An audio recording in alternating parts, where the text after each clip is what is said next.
अहिल्यानगर कामरगावमध्ये पारधी समाजातील महिलेचे घर जाळून टाकले, फिर्यादीने उल्लेख केलेले इस्मांवर गुन्हा नोंदविण्यास तालुका पोलिसांची टाळाटाळ। अहिल्यानगर कामरगाव परिसरात पारधी समाजातील महिलेच्या झोपडी सदृश्य घराला आग लावून जीवघेणा हल्ला केल्याची धक्कादायक घटना समोर आली आहे। मात्र या गंभीर प्रकारात तालुका पोलीस स्टेशनकडून गुन्हा नोंदवण्यास टाळाटाळ केली जात असल्याचा आरोप तक्रारदार सौ अश्विनी जितेंद्र भोसले व सावित्री प्रल्हाद पवार यांनी केला आहे। घटना दिनांक 1 जून 2023 रोजी रात्री 8 वाजण्याच्या सुमारास घडली। तक्रारदारांच्या म्हणण्यानुसार गावातील फिर्यादीने उल्लेख केलेले इसम व्यक्तींनी एकत्र येऊन कटकारस्थास रचून त्यांच्या घराला आग लावली। या आगीत घरातील कपडे, कागदपत्रे, फर्निचर, धान्य, 1.5 तोले सोने, भांडी इत्यादी सर्व साहित्य जळून खाक झाले। माझा अपंग मुलगा वाचला असून कुटुंबातील सदस्यांचे प्राणही थोडक्यात वाचले। तक्रारीतील फिर्यादीने उल्लेख केलेले इसमांचे नावे खालीलप्रमाणे: तुकाराम गुरुजी कातोरे, सरपंच कामरगाव, गोरख कातोरे, गुड्डो उर्फ तुकाराम कातोरे, तुकाराम गुरुजी कातोरे यांचा मुलगा संदीप ढवळे, हॉटेल यश, कामराव रोडवरील हॉटेल, ग्रामपंचायतचे इतर सदस्य। वरील सर्व फिर्यादीने उल्लेख केलेले इसम राहणार मुक्काम पोस्ट कामरगाव, तालुका जिल्हा अहिल्यानगर। जातीवाचक शिवीगाळ आणि जीव घेण्याच्या धमक्या।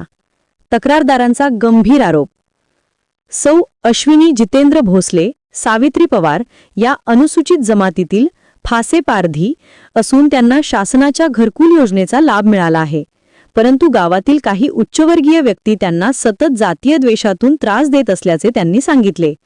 तक्रारदारांनी आरोप केला की फिर्यादीने उल्लेख केलेले इसम वारंवार "तू पारधी, तुम्हाला गावात राहू देणार नाही" अशा वंशविद्वेषी शिवीगाळ करतात आणि "तुझं घर जाळलं, आता तुझं कुटुंब संपवू" अशा जीवघेण्या धमक्या देतात।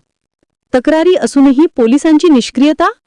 घटना झाल्यानंतर तक्रारदारांनी गावातील पदाधिकारी, ग्रामसेवक, तलाठी, मंडळ अधिकारी तसेच तालुका पोलीस स्टेशन येथे अनेक वेळा तक्रारी दिल्या, पण फिर्यादीने उल्लेख केलेले इसम प्रभावशाली असल्याने पोलीस गुन्हा दाखल करण्यास टाळाटाळ करीत आहेत, असा गंभीर आरोप त्यांनी केला आहे। तक्रारदारांनी घटनास्थळाचे पंचनामे, फोटो, व्हिडिओ, जखमींचे फोटो आणि अन्य सर्व पुरावे पोलिसांना दिले असूनही आजपर्यंत कुठलीही ठोस कारवाई न झाल्याचे त्यांनी स्पष्ट केले आहे। जिल्हा पोलीस अधीक्षकांकडे निवेदन: तालुका पोलिसांकडून कोणतीही दखल न घेतल्याने सौ अश्विनी जितेंद्र भोसले व सावित्री पवार यांनी आता जिल्हा पोलीस अधीक्षक ग्रामीण अहिल्यानगर यांच्याकडे तक्रार दाखल करून अत्याचार प्रतिबंधक कायदा, आगजनी, मारहाण, धमकी आणि मालमत्ता नाश या कलमांनुसार तत्काळ गुन्हा नोंदवण्याची मागणी केली। जितेंद्र भोसले, मी राहणार कांबरगाव, विठ्ठलवाडी रोड।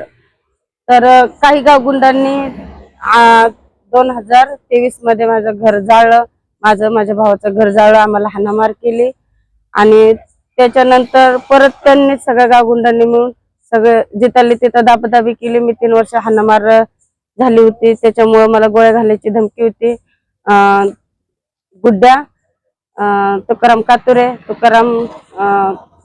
कातोरे, गोरख दिलीप कातोरे आणि अजून काही जे आहेत त्यांच्या बिनओळखी व्यक्ती आहेत, ते म्हणजे ते पण भरपूर 150-200 लोक आहेत त्याच्यात सगळे।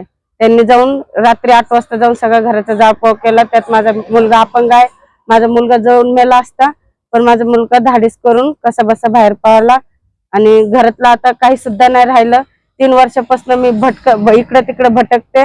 मी यांच्याकडे पोलीस ठाण्याकडे तक्रार करायला आले, यांनी काय माझा तक्रार गुन्हा दाखल करून घेतला नाही आणि मला न्याय पाहिजे। हा न्यायासाठी मी सगळ्यांना, SP साहेबांना, वरिष्ठ साहेबांना, सगळ्यांना मी विनंती करून सांगते की माझी दखल घेऊन मला न्याय मिळवून द्यावा, याची सगळी पूर्ण चौकशी झाली पाहिजे।